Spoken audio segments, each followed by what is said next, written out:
Hi everyone, welcome to the Brown History Podcast. My name is Essen and you are listening to episode 51. It's the first episode of the year, so it's very exciting. Today's episode is about the North India South India divide. Our guest today is data scientist Nilakantan RS, who wrote a book on the very subject titled South versus North, India's Great Divide. It's a really fascinating book because he's not really trying to tell you which side is better necessarily, but what he's trying to do is use real data to show you how certain states are performing well and others aren't. And when you really investigate why that is and the reason behind it, it reveals great insight on the nation itself, on politics, on government, and it could be applied to other nations and other regions of people and other communities. So it's valuable information, and the episode is really fascinating. So I hope you enjoy it. Also, before we start, there are several different ways to support Brown History. You can become a patron, you can subscribe to the newsletter, you can check out the store, so many ways. And if you're able to, please do support. Your contribution goes a long way. Thank you so much for listening, and let's get started. Thank you so much for coming on and doing this. I read your book and it was really interesting. I'll be honest with you, I don't really know much about the bitterness between North India and South India. I don't know how each one perceives the other. My only best guess is Shah Rukh Khan's film Chennai Express, where he goes to South India and there's a bunch of stereotypes and you could tell that there's some kind of gimmick here where you have a North Indian visiting South Indian. So you think so. I realized when I was watching the movie that this is kind of a gimmick, or it's a thing that means something in India, and I wanted to know, I guess my first question would be, geography wise, what is considered North India and what is considered generally South India? Right. And before we get into that, I just want to make sure that, you and your audience know this quite well, because, I'm Tamil, and I guess, I don't think I've ever watched a Shah Rukh Khan movie. And that's the degree, for instance, right? Like, whatever the idea of Bollywood signifying India is again I'm sure a lot of Tamil people have watched, Bollywood movies, but it's not normative, so to speak, in Tamil Nadu, or for that matter, in several of southern India, right? Right. In several of the states in southern India, right? So what constitutes southern India? Generally peninsular India, that is what used to be 4 states, they're now 5, because Andhra Pradesh has been bifurcated into 2. So what is Andhra Pradesh, Telangana, Karnataka, Tamil Nadu, and Kerala generally constitute southern India. Maharashtra is a little bit tricky because it is part of peninsular India, as is Orissa, but Orissa is you can leave that aside. But Maharashtra is like a lot of anthropologists have said, it sort of shares cultural aspects with southern India, but it sort of has a language which is Indo-European, whereas all other southern Indian states speak Dravidian languages, which are distinct from. It's not an Indo-European language. Dravidian languages are not Indo-European languages, right? They're the Dravidian language. It's a distinct family of languages. So for all practical purposes, we could consider these 5 states to be southern India. Right. And North India, what would that be considered?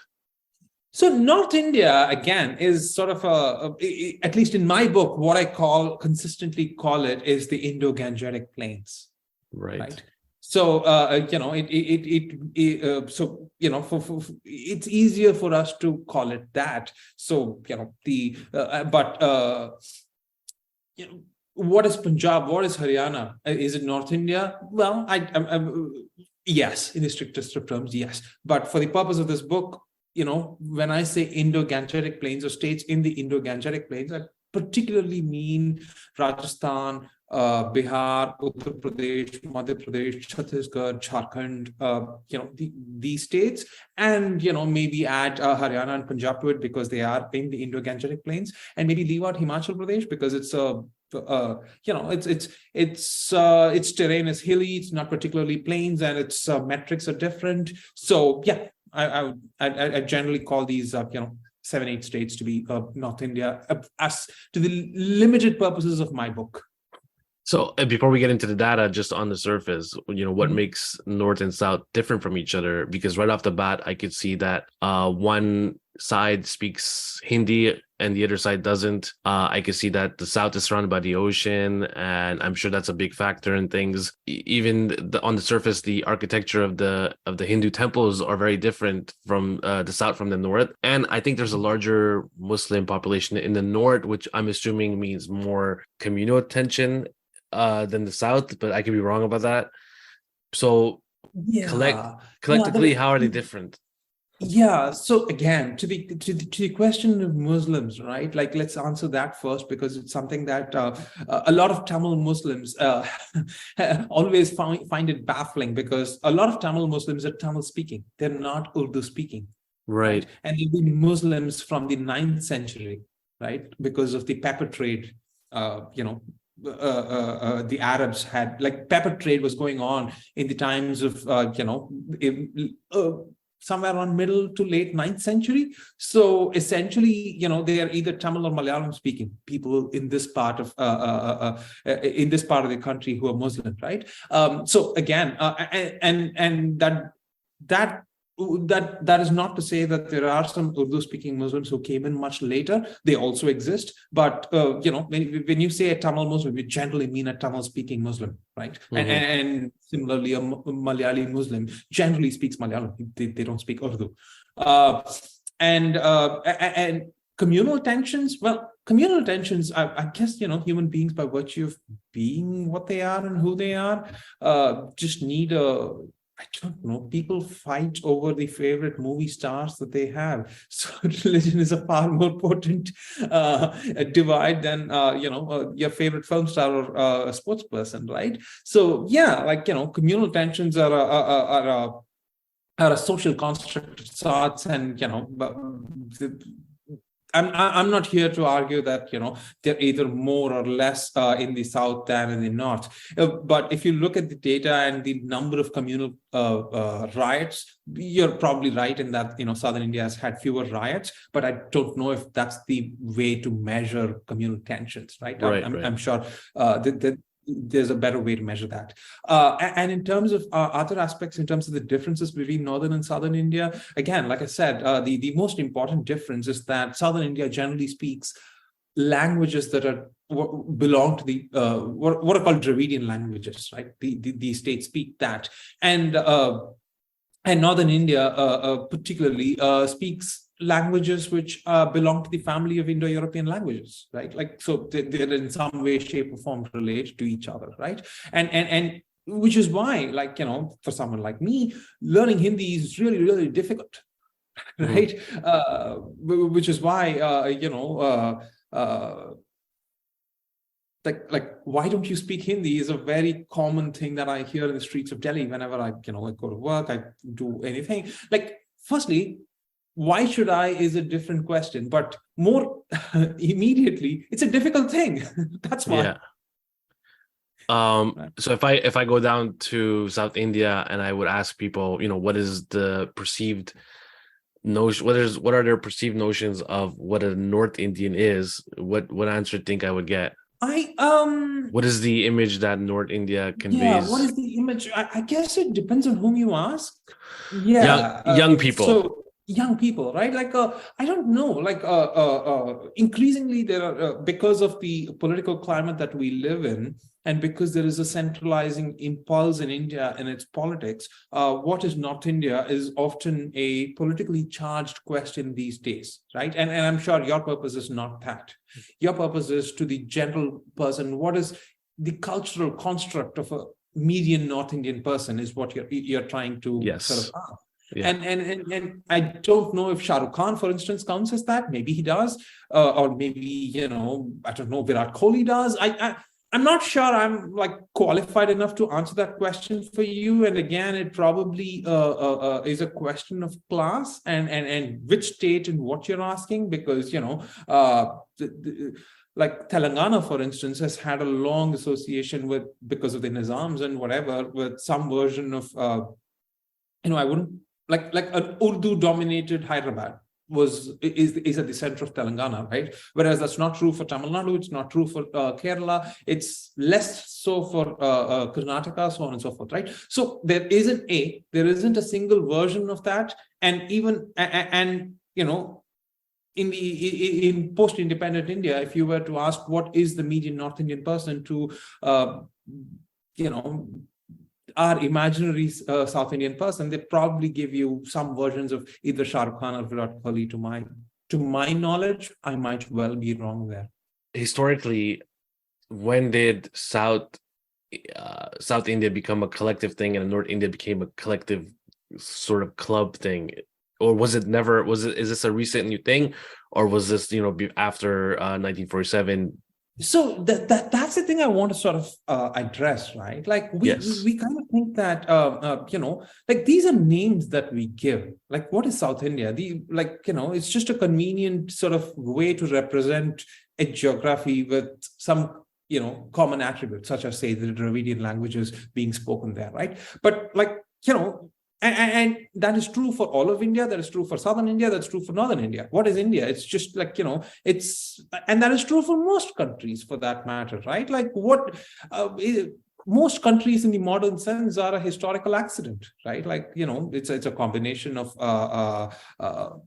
some version of history, some conquests, some territorial ambition, some cultural identity, some religion, throw all of this in with some, whatever, like the most recent war, and you sort of have some version of a boundary, and that becomes a modern country, right? Like the post facto identification of a country or a region within it is sort of, it's always problematic, but it's convenient. I grant you that. Mm-hmm. And in that sense, like the idea of Tamil country or what is Telugu society or Kannadiga society, these have been like, very, very old civilizational constructs, right? And they've existed for a very long time. That in the modern era, we sort of call them Southern India. Like India is a 75-year-old construct, right? Like, unless you belong to the Hindu right, you wouldn't sort of assume that India has existed forever, right? India is a recent phenomenon. And, and within that, Southern India is like whatever, like it's a way to connote a geography. I don't think we should read more into that. Am I asking all the wrong questions? No. It's a very, very useful sort of disclaimer of sorts to generally do this, right? And therefore you could ask, why did you write this book called South versus North, which is in the damn title, right? So, yes. So the answer to that question is, in the way in which we have constructed our states and the way in which they are culturally distinct from North for all the reasons that we have mentioned, there are problems which sound seemingly intractable, and those problems essentially stem from this set of states versus that set of states. And for the lack of a better term, we just give this convenient sort of phrasing called South versus North. That's right. But it has nothing to do with geography. It has to do with I guess, culture, and I guess how close they're located to each other, and their historical background that they've gone through together. Right. So for instance, my home city is the city of Madras, that is now called Chennai. And, it was one of the earliest places where the Brits came in, right? Like Fort St. George is where they kind of, I don't know. There are several historians of Madras who basically say that was the place from which they conquered the rest of what is the subcontinent, right? Now, be that as it may, the point is that, the relationship, and when they came in, there wasn't like, a very strong local king or ruler, so to speak, right? So their relationship then with the locals is very different from what it was with, whatever Northern India is. And anyway, the point I'm trying to make is that, we should be very, very careful in terms of basically saying, Tamil Nadu's relationship with rest of India and with the rest of the other states within what is Southern India, and with the colonial power that is Britain, and with the rest of Southeast Asia and the rest of the world, is very different from that of Andhra Pradesh, is very different from that of Karnataka, is very different from that of Kerala. But the difference is that all these 3 or 4 states in Southern India are all distinct from what is Northern India. And I'm sure that exists within Northern India as well, right? So, like I said, all study is in some way, shape, or form an extension of taxonomy. And therefore, if we were to do that and sort of do this taxonomy to Southern India, you're right in that we could put this in one bucket, and that bucket is distinct and different from Northern India. Okay, so let's get into the data. Let's see. I know that you use a lot of parameters to compare one side to the other side. You used health parameters, education parameters, which place will make you more money if you get a job there. Yeah, let's just start with the health. What is health wise, if you're a man or a woman, or you're starting a family, or you're a woman giving birth, what is the measurements when it comes to health in certain parts of India? Right. So in developing societies, right, like generally accepted metric to measure health is what is the infant mortality rate, right? So like how likely is a child born? How likely is the child to die within the first year of its birth? So that's infant mortality rate, right? So and the reason why we use this as opposed to most other metrics is, it's in developing societies, it's very, very difficult to measure per disease what is, how many people got infected, what was the how many people actually died from it, what was the treatment protocol, etc. Right? And over the past 3 or 4 years, I don't have to tell you this, COVID has basically proved that is, in fact, true. It's easier to measure deaths as opposed to actually, other parameters of health, right? And tragic as it is, right? Like it's easier measuring an infant mortality than, adult mortality, because you then have to wait for a lifetime of the average adult, and the life expectancy of an average adult is like, close to 70 years or 70, and it becomes that much more difficult. And therefore, this gives you a shortened, near real-time version of, how the particular state's health is doing, right? And also another factor to consider here is that a child's health does not have varying degrees of care-seeking behavior. If a child is sick, the parents are very, very concerned, and they go to a hospital to the extent that they can, right? And the kind of interventions required to treat a child, again, is relatively basic, right? Except in rare cases. Most children die of very, very treatable diseases like dysentery or so on and so forth, right? So the point is that, because of all these equalizers, infant mortality rate is generally considered a good measure of how basic governance works, right? And if you look at infant mortality rate, the state of Kerala has an infant mortality rate. In the book, I cited as 7, but there was a subsequent data released by the government which showed it at 6, right? So the infant mortality rate of Kerala is 6. Right. The next best state is my home state of Tamil Nadu, which was at 15. Right. And the third best was Maharashtra, which was at 17 or 18, if I'm not wrong. So you're saying if 1,000 babies are born, 15 or 16 would die? Yeah, 6 in Kerala, 15 in Tamil Nadu, 18 would die in 18 Maharashtra, and the worst performing state in that was the state of Madhya Pradesh, which was 48. And I want to give you a couple that's a big number. And I'll tell you what the comparative countries are. The United States has an infant mortality rate of 6. Wow. Afghanistan and Nigeria have Niger have infant mortality rates of 48. Afghanistan and Niger are war-torn, sort of seriously troubled places, right? Yes. And the problem is that in one country, the divergence between these two sets of states is as far apart as the United States, the most powerful country in this planet, has, sort of war-torn, seriously difficult places, right? And the problem is that the union government, or the government of India, is increasingly trying to sort of run these two sets of states with the same policy, right? If we were to have a world government which ran the health systems of both the United States and Afghanistan with the same policy, we would laugh it off. Yeah. Except the government of India is trying to do exactly that. And that is the problem. Are you saying that the policy is the reason why the rates are so different from each other? Or are there other reasons why? No, right? Right. So historically, primary health, basic health, has always been like a state subject. It's not been a subject that the union government has much say over. But what has happened is that in the past couple of decades, or in fact, about 3 decades now, what has happened is that slowly the union government has had increasing sort of say in areas of state subjects such as health, education, etc. And what it is doing is that it is slowly eating into states' right and sort of usurping those powers onto itself.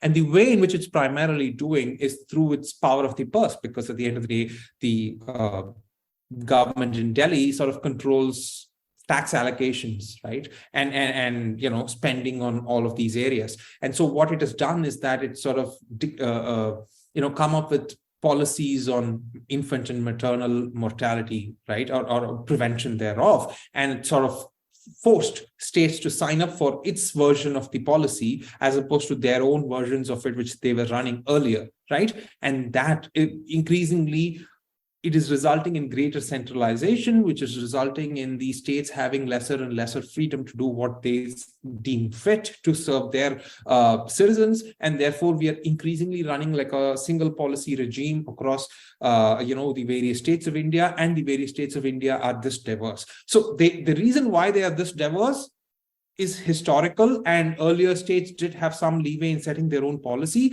And because their policy differed and their implementation differed is the reason why we have such divergence. But given that we have such divergence, now what the union government is doing is sort of trying to centralize that, which makes no sense. What was the South states doing right at the beginning that made them so successful now? Right. If you look at it, it's kind of fascinating, right? So, for instance, let's consider my home state of Tamil Nadu, which what it did was, they had this program. Firstly, they had an incentive policy. They established what is called a primary health center in every village. And then what they did was they basically incentivized people doctors who had finished their first degree in in their study. If they went and served in these PHCs, that is primary health centers in rural areas, they would be given preference for their admissions into postgraduate studies. Right. Oh, wow. So that doctors were incentivized to go there. Two, they had like every district was given a rolling shield of sorts for achieving zero IMR, right? So that was like where the chief minister would give them whatever. And then like nurses were employed to walk the streets of every village, where they would have a register with every woman of reproductive age would be entered in that. They would, even if you married and came into that village, or if you, anything thereof, right? They would basically find out if you're pregnant, they would talk to you. And if you are pregnant, they would make sure that you got 4 antenatal visits by a doctor, you got the required medical attention. So all of this went into that. And those nurses were given like gold rings and something else as the nurses who did that best were incentivized thereof, right? So then it was a series of incentivization schemes to achieve this end, right? And this was, this happened right through the 80s and 90s and even before that. And the proof of that pudding is in the IMR being as low as it is, right? And you have to understand that in a democracy, the state government does what its citizens have voted it to perform. So in some way, shape, or form, the voters demanded that, right? So there was this because most of the southern states had what are called regional parties in India. But anyway, they're different from national parties, which is the BJP and the Congress, right? Like it's true that in Andhra Pradesh and Karnataka they do have national parties, but particularly in Tamil Nadu, for instance, we have not had a quote unquote national party be in government for like over 50 years now, right? So the Social Democratic Compact and the policy agenda thereof is quite distinct from that of the national parties, and it sort of was very, very tailored to the local society, right? And that society demanded this, and that is the output of it. In the southern states, is the education better? Right. So again, just like we have IMR to measure the metric of health, And there are other metrics that I go through in the book. Please go read the book. But for education, equivalent metric would be what is called gross enrollment ratio, which is sort of how many children of a specific age group. If you have total number of children in that age group as the denominator of that, how many children are actually in school in that age group, right? Like that is called gross enrollment ratio.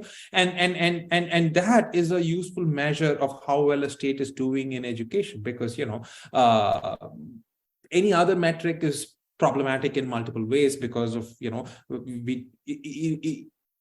so simple question, right? If you have a far-flung remote village where basic access is very, very difficult, are you going to measure children there in terms of their learning outcomes, or are you going to measure in terms of whether children are actually going to a school, and is there a school in the first place, right? So that becomes like, if your gross enrollment ratio is low, your learning outcomes become that much less important, and the more important thing is to get children into school in the first place, right? So given that India is where it is, gross enrollment ratio therefore is sort of more important. And if you measure it like that, again, southern India sort of measures much better in terms of gross enrollment ratio compared to northern India, right? And if you see this at the time of independence, this was not true, right? This is true in health as well. In both these areas, at the time of independence, Tamil Nadu, for instance, was no different from rest of India. Andhra Pradesh or Telangana, again, were like no different from rest of India. But today they're like, again, like I said, where is 48, where is 6, where is 15, right? Like, so again, gross enrollment ratio, Tamil Nadu has a gross enrollment ratio at the higher secondary level, that is what is completion of high school, at 84%, right? Which is close to OECD levels, right? Whereas, states in the Indo-Gangetic Plains, the states which we discussed earlier, they have close to 50%, right? So Right. it's the difference is quite stark. And why did this happen? Just like we had the example in health, in education, what they did was, we had a scheme called midday meals, which is, basically they serve children food. And in areas where there is extreme poverty, if you are unable to feed your children, you just send them where there's food available, and one such place happened to be a school. Wow. Right? So, and because a lot of children were sent to school just to eat, they ended up staying to learn. So basically, if you move to the South, you have a better chance of your kid being born healthy, and you have a better chance of your kid going to school and finishing school than you would if you lived in the North. But now I would have to ask, can you pay for it all? So if you were somebody who's looking for work or trying to make money, which would be better for you to live in?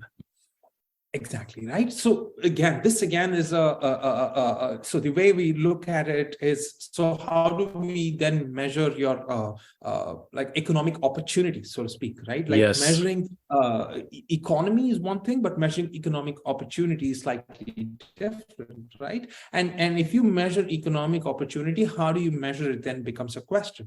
So one useful way to look at is, if you consider what is economic opportunities and sort of measure these various states, just like we did it for health and education, the metric that you want to look at are a few things, right? First, what is the contribution of what are modern jobs, so to speak, right? Like either in services or manufacturing compared to sort of what is agriculture, right? You want agriculture to be as low as possible. It's true in the West, right? Like where, very small numbers of people actually work in agriculture. Similarly, you want people, and if you look at agricultural output in India, is dismal, right? With the exception of the state of Punjab, no state actually meets the global average in terms of its per hectare yield.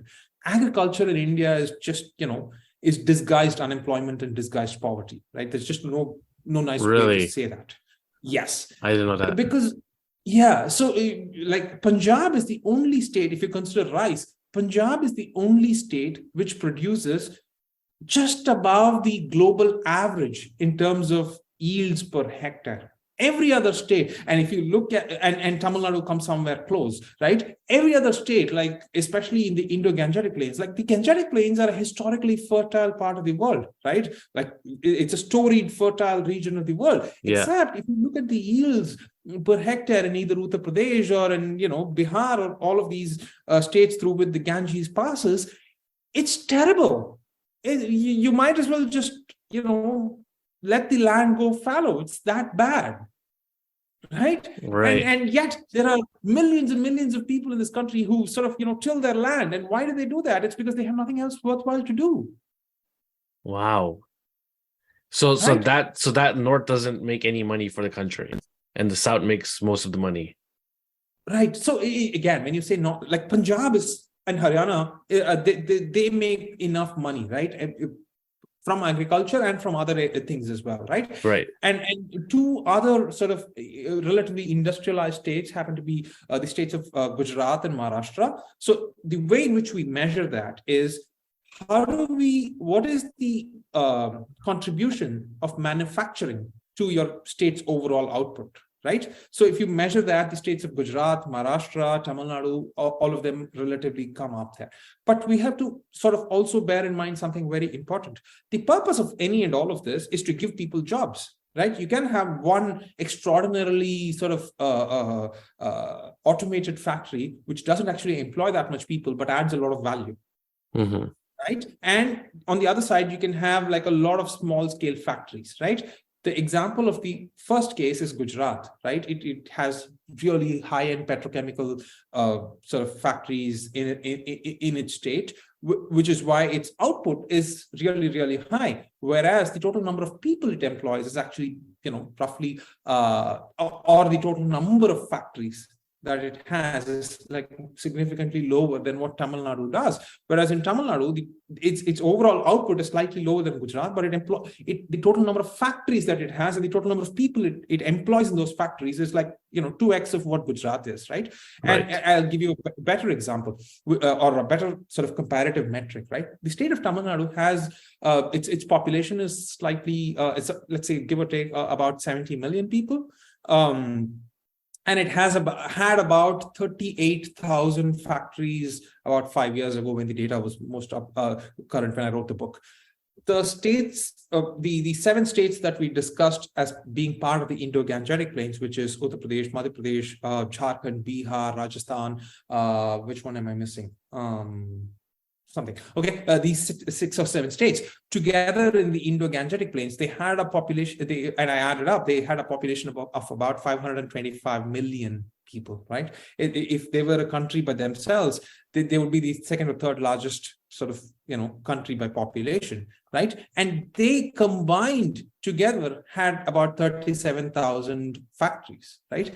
Whereas this one state of Tamil Nadu had like slightly greater number of factories and it employed a lot more number of people, right? And that again is the problem. So how does this, so to answer your original question, which is how do you measure therefore economic opportunities? The easiest way for us to measure is how much of a salary would you, or a wage would you get in both farm and non-farm sort of jobs in those particular states. So if you look at that, like Kerala has a really high wage rate, but economists quite often attribute that to, they basically say that, it is a remittance heavy economy because a lot of Malayalis go elsewhere and work and send a lot of money home, because of which it results in sort of wage inflation. So let's leave Kerala aside. So if you take Tamil Nadu does not have that particular problem. So like, even compared to the rich states of Gujarat and Maharashtra, Tamil Nadu has a wage rate of 2x that of Gujarat and Maharashtra, let alone that of Uttar Pradesh or other Indo-Gangetic Plain states, right?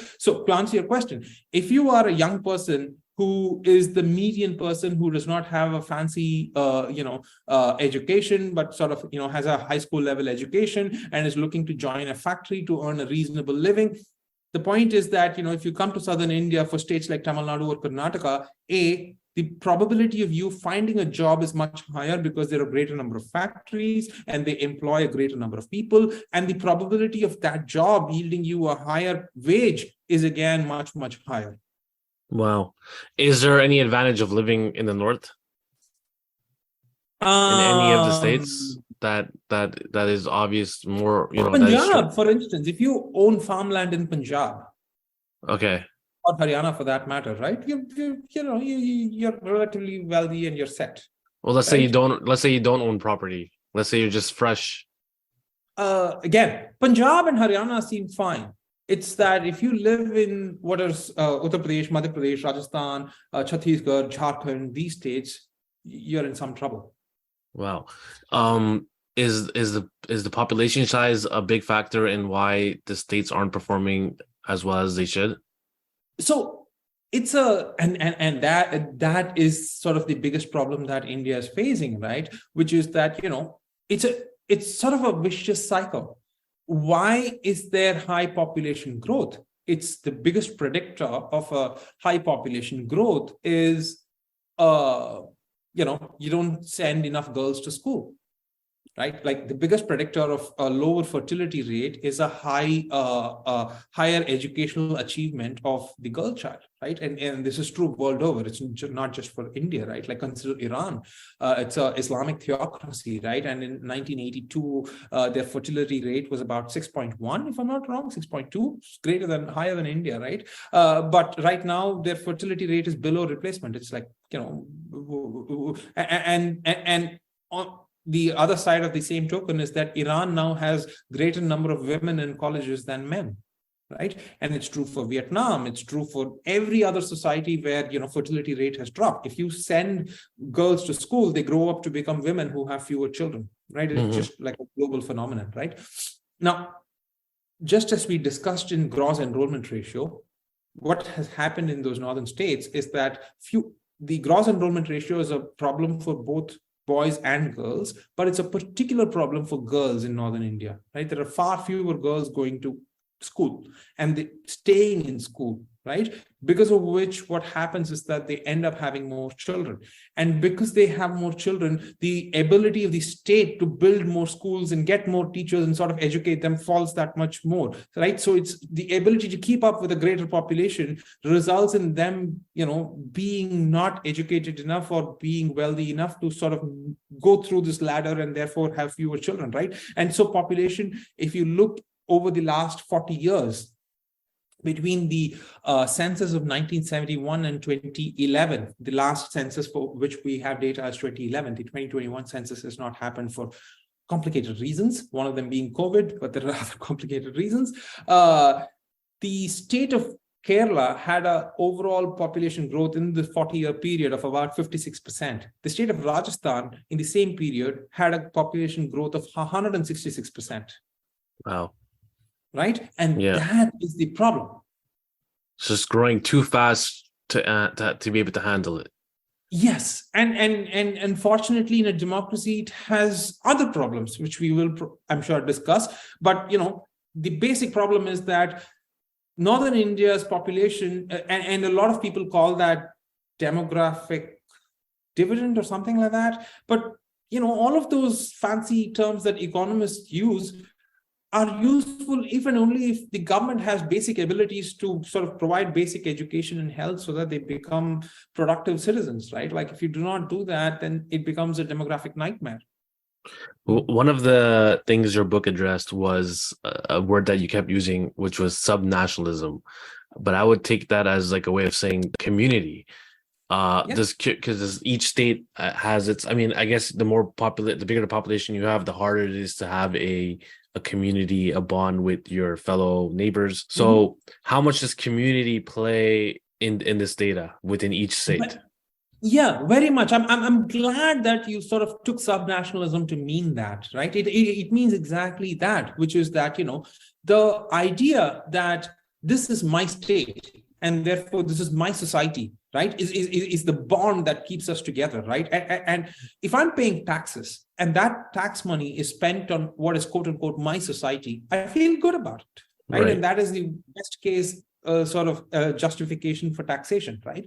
Whereas if I'm sort of paying taxes and my tax money is sort of spent somewhere else on which I have no control and I have no bond with those people in terms of either cultural ties or I don't have a sense of belonging with those people, it sort of seems like extraction. right? This is Yeah. what colonial administration did, right? So where do you draw that? And a classic example of this working really, really well is the midday meal scheme in Tamil Nadu, right? It was, the first iteration of it was 100 years ago under the colonial administration. The second iteration of it was sometime in the 50s and 60s. The third iteration of it was what happened in 1982. But the point is that, the reason why the first two iterations failed was because the state did not have enough money to pay for it, right? And the third iteration of it imposed a significant sales tax on the citizens in order to pay for it, right? And yet, it sort of is, a touchstone of Tamil politics. Everybody sort of thinks that, we need to feed our children in school, right? Because as a sort of a moral obligation, right? Yeah. And that, because this is our society, our children need to go to school and study. And for that, if we have to pay to, get food to them, it's a very important thing for all of us, right? Like, no chief minister in Tamil Nadu will ever be able to undo the midday meal scheme. They keep adding to it. Nobody will be able to subtract from it because it's a touchstone of Tamil politics, right? That is the best case scenario of what we have discussed. Yes. Right? The worst case scenario happens quite often in Uttar Pradesh, which is that, any public policy is looked through the lens of caste and religion. The moment you do that, what happens is that public policy becomes a zero-sum game between the groups, as opposed to it being a virtuous thing by itself. And the moment it becomes a zero-sum game, it never works. Okay. Right? And subnationalism that I keep mentioning is this difference. That is public policy viewed through the prism of a public good that people have a stake in, or is it viewed through the lens of a zero-sum game that people are looking to sort of garner something for their own community? If the former happens, like a political party cycle. Yeah. If the former happens, it's a virtuous cycle. If the latter happens, it's a vicious cycle. That's so interesting. How did the divergence happen? How did the South states develop such a strong community, whereas the North kind of missed out on that opportunity? Right. So if you again, right, like for instance, in Kerala, there was this Aikya Kerala movement in the 1870s, which is sort of, and there has been like multiple. The communists came after that, but whoever did come after that, the idea of Malayali identity was very, very strong, and therefore, they sort of whatever. It has a storied history to it, right? In Tamil Nadu, there was a Dravidian movement, which again put Tamil identity as a very, very important thing, and that resulted in some version of that consolidation of Tamils under that identity, right? I'm not trying to argue that either the Malayali or Tamil society is sort of beyond casteism, right? It's not. We are not a utopia. But the point is that when it comes to certain areas of public policy, those divisions get transcended because of the Tamil identity or the Malayali identity, right? Whereas in Uttar Pradesh or in many of these Indo-Gangetic plains, that does not happen even in those areas. Like, consider the name Uttar Pradesh, right? It is quite funny. It is just the Hindustani version. So Uttar Pradesh was, or what that region, or some version, parts of that region used to be called United Provinces in the colonial administration, right? So they just retained the short form UP and just gave it a Hindustani twist, which is Uttar Pradesh, right? Which points to, it's funny, but it points to a very important thing, which is that they did not have a identity of themselves to call themselves, like naming themselves wasn't important enough for them. Whereas, Tamil Nadu typically translates into Tamil country. It's a very important thing, right? And it's an important thing even today when the governor of Tamil Nadu, who's like a appointee of the union government, is trying to argue that the name Tamil Nadu should not be a thing because it implies a separate country or things of that nature, to which all Tamil parties immediately revolted against, right? So it's how do I say this? It's a very, very important touchstone of Tamil politics and identity, right? It has its own problems. I'm not trying to argue that it's the greatest thing. It is not. But it has certain knock-on effects in terms of policy, whereas the lack thereof in states in the Indo-Gangetic plains results in public policy becoming a zero-sum game, which is like far worse. Yeah, that's amazing. That's really interesting. In the last 10, 15 years, Hindu nationalism has that played a big part in why things the way they are? So, again, It's the at same. least, I guess it's the same thing.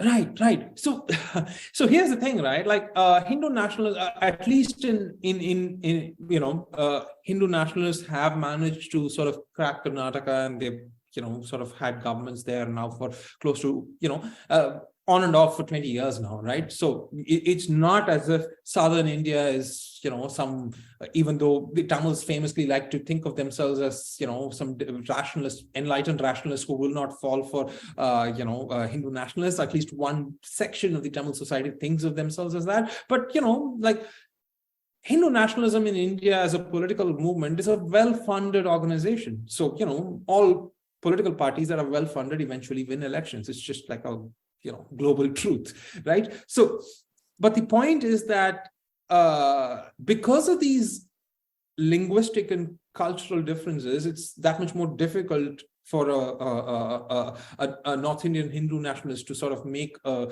inroads into the South. For instance, like take Narendra Modi. I hear he's a great orator in Hindi, right? I don't even know that because I don't follow Hindi, and his oratory will just fall flat in Tamil Nadu, right? So it doesn't matter to us, right? So there's that. But to your question of, is Hindu nationalism therefore A, overriding subnationalism, or B, is an alternative to subnationalism? Are those your two questions? Sure.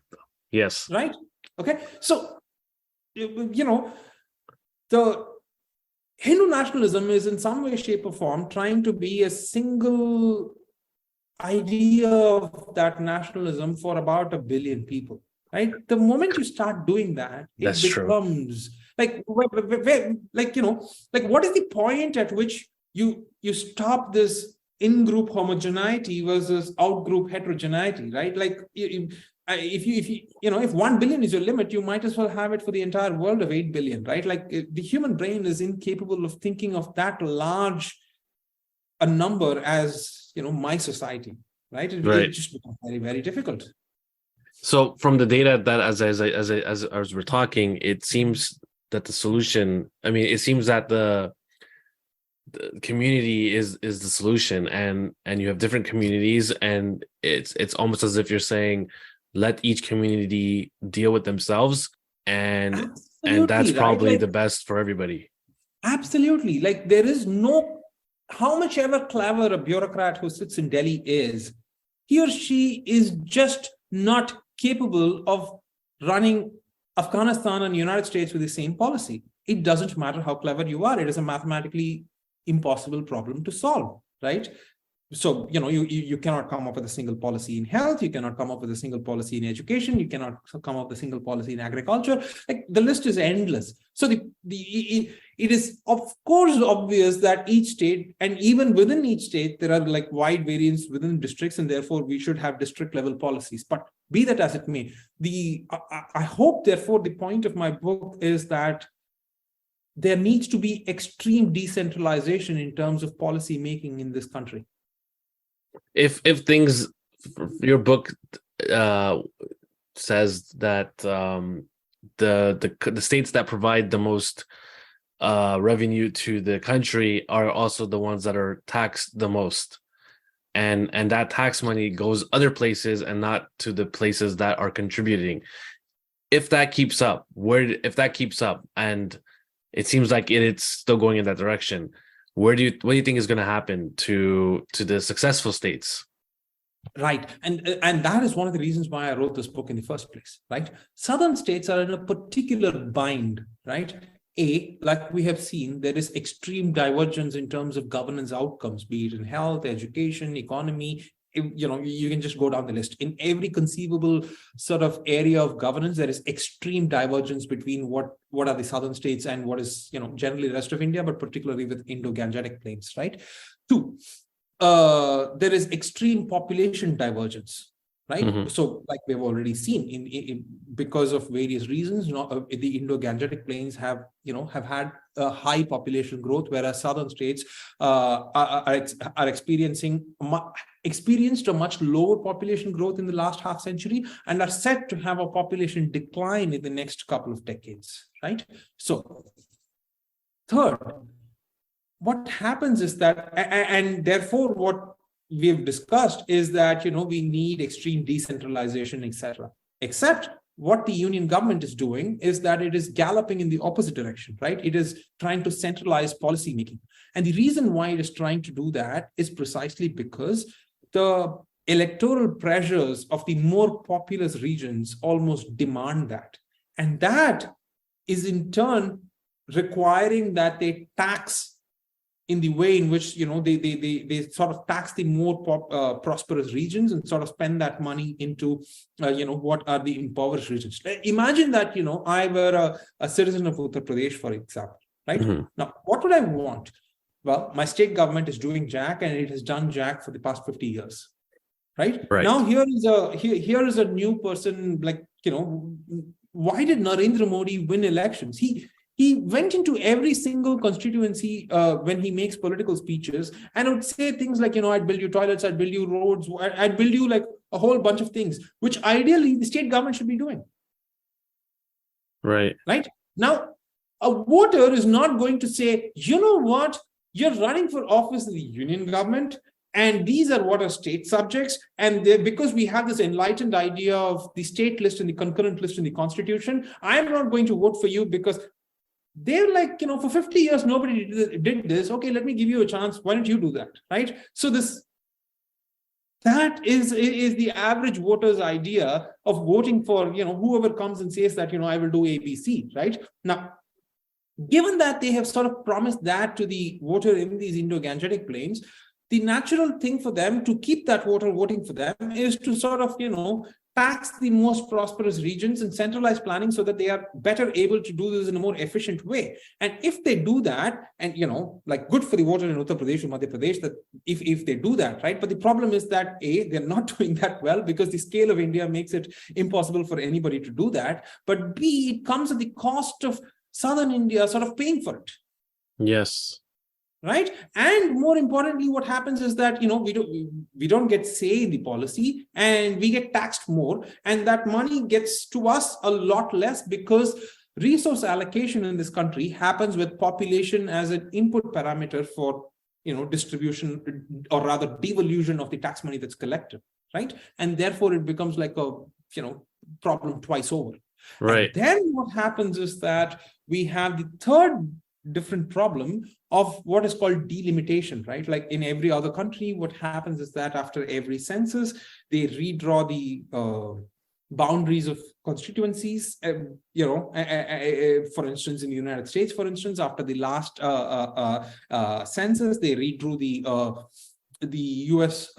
Congress, and Texas gained a lot of states, whereas some other states, I forget which ones, lost a few number of congressmen that it sends to the US Congress, right? So this happens in every other country, right? Because, some states grow faster, some states grow slower, etc.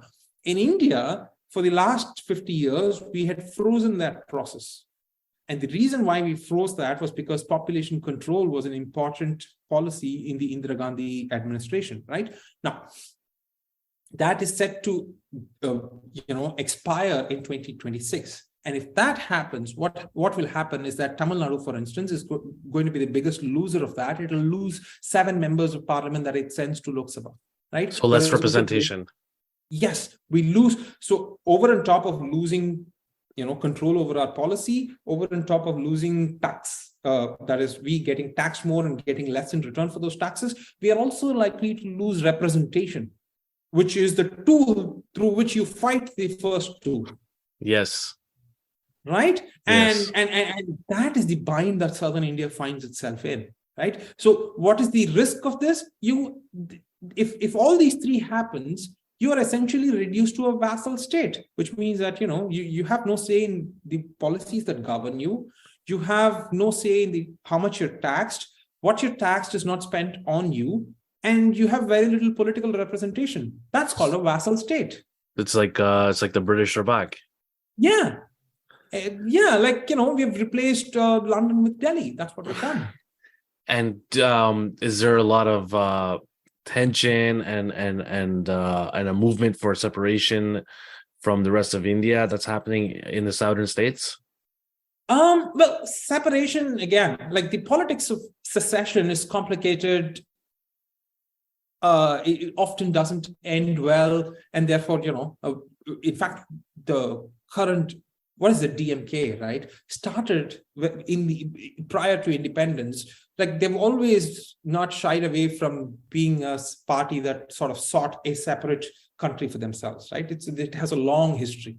But the point is that we are now at a stage where the politics of explicit secession is never going to end well for either party, which is why what I propose in the last third of the book is an algorithmic approach to extreme decentralization, which, will solve all of these problems in an organic way instead of having an explicit sort of politics of secession and sort of violence and so on.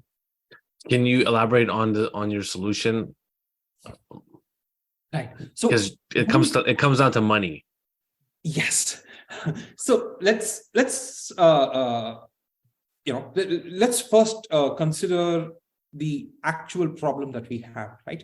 So in the last budget that the Finance Minister of India, Nirmala Sitharaman, presented, she had spent 3.41 lakh crores of rupees. A lakh crores a trillion, right? So 3.41 trillion rupees on what are called central flagship programs, right?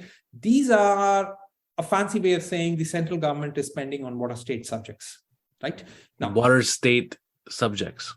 Like health, education, subjects, that is areas that the state government is supposed to be, taking care of, right? Now, that's good. Right? Now, ideally, what should happen? That money should be sent to the state governments for the state governments to do their own sort of job instead of somebody sitting in Delhi and doing that job for them, right? It results in suboptimal outcomes if people in Delhi run these programs, just as we have seen. If you, run the health systems of Kerala and Madhya Pradesh, there's no way for you to do a good job in both these states, right? So money should have been sent to these two states to say, you go do your own thing. Except, because of the complicated politics that we have discussed, somebody in Delhi decides to do that. Now, if ideally, and just to add to that, remember this was 3.41 trillion. The total tax devolution from the union to the states is actually half that, right? The union government spends twice on what are state subjects than the actual money that it sends to states, right? That is the extent of the problem there, right? Now, the way in which you solve for this, so park this aside, right? Now, consider an average MP in India. The size of their constituency in terms of population is about 2 million, give or take a bit. It's about the size of a small European country, right? Like that many voters exist in every single constituency that a member of parliament represents, right? So one of the problems is that my vote basically has a zero transmission efficiency in terms of individual policy choices that I have, right? Like I have very little, like my vote is almost wasted if you measure wastage or use in terms of how well is my vote influencing policy decisions of the government, right? So what I argue in the book is that much of the reason as to why we have ended up with this is because my transmission efficiency of policy choices is that poor, right? Now, so this is the modern democracy, right? Now, I give you the alternative of ancient Athens, where what they did was like, people would just come to the public square, discuss the issues of the day, sort of vote on the issue of the day, and sort of, that's what their governing decision was, which basically has 100% transmission efficiency, right? Like I vote on the issue of the day, right? And therefore my transmission efficiency is perfect. The problem with that situation is that, famously they sentenced Socrates to death by poison because he asked young people to think for themselves, right? Yeah. So it descends into majoritarian tyranny, right? So the question then becomes, what is the point of optimality between having a reasonable transmission efficiency and having the checks and balances that a modern liberal democracy has, so that we are able to achieve this decentralization in an organic way, right? Now, if we achieve that, what would happen? People in Tamil Nadu, Kerala, Punjab, Maharashtra, Gujarat would never vote for this 3.41 trillion rupees because it doesn't make sense for them, right? And therefore, Nirmala Sitharaman will not be able to spend that. And because she's not able to spend that somebody needs to do that job, it would organically descend. And the other side of that token is that she wouldn't be able to raise the revenue through central taxes. And therefore, because these jobs have moved down, the corresponding taxes have to be raised at the local level. And therefore, the decentralization would happen in an organic way. The algorithmic approach to that entire decentralization is what I call gamified direct democracy. I don't know if a podcast is a good sort of a medium to explain my algorithm. I'll try. You can give the gist of it. Right. So the way in which it does is that, it is a veto heavy system wherein we do away with the representatives and we give everybody N votes, and where every time you vote as a yes, your N becomes N minus 1. And every time you vote a no, your N stays at N. And, for a no, you're allowed to use all N votes, because of which it is veto. How do I say this? It gives minorities extraordinary powers to use a veto, because of which it has a guardrail against the system sort of veering towards majoritarian tyranny. And this is the same system which the power of the veto is also what I argue will result in extreme decentralization, because as you move up the ladder in terms of greater and greater area of governance, the government will be able to achieve less and less, because of which powers will organically come down to the lowest common denominator, which is that, if I have some version of a governance in my street corner, that will become like more powerful for immediate things, as opposed to, at my city level, as opposed to my state level, so on and so forth. Yeah, it allows you to have a bigger you're seen and you're heard better this way. Yes. Okay. But it doesn't solve the lack of community problem. But I guess that needs to be organic. This gives you a method for so if you have that community, sense of community, this gives you a ability to sort of reap the rewards of it, right? Whereas, no voting system is going to give you the sense of Tamil identity. Tamil identity is a priori, right, whatever other identity thereof. Right. But I guess it would allow each state to kind of figure out what the problem is and put up little incentives, just like the lunch thing. Exactly, right? So we are assuming that Uttar Pradesh, for instance, does not have an identity. But if we allow this system of voting to take place, maybe there are 100 other identities within Uttar Pradesh which we are not aware of, and people will organically arrive at that with this. So this allows for discoverability of identities. Yes. Yeah, that would make sense. Wow. I guess that's the time we have right now. Is there anything else you would like to add? Well, did you want to promote your book? I did. Yeah. Read my book. But more importantly, what I tried doing was implementing this idea of the gamified direct democracy that I recommend in my book at my Residents Welfare Association, where I live. I didn't succeed because entrenched uncles are not willing to give up power. But I recommend all of you to sort of try and implement this in whatever sort of, smaller setting, governance-like situations you find yourself in. Awesome. Thank you so much for doing this. Thank you. It's been a pleasure talking to you. It's been very enlightening. Thank you very much. Take care.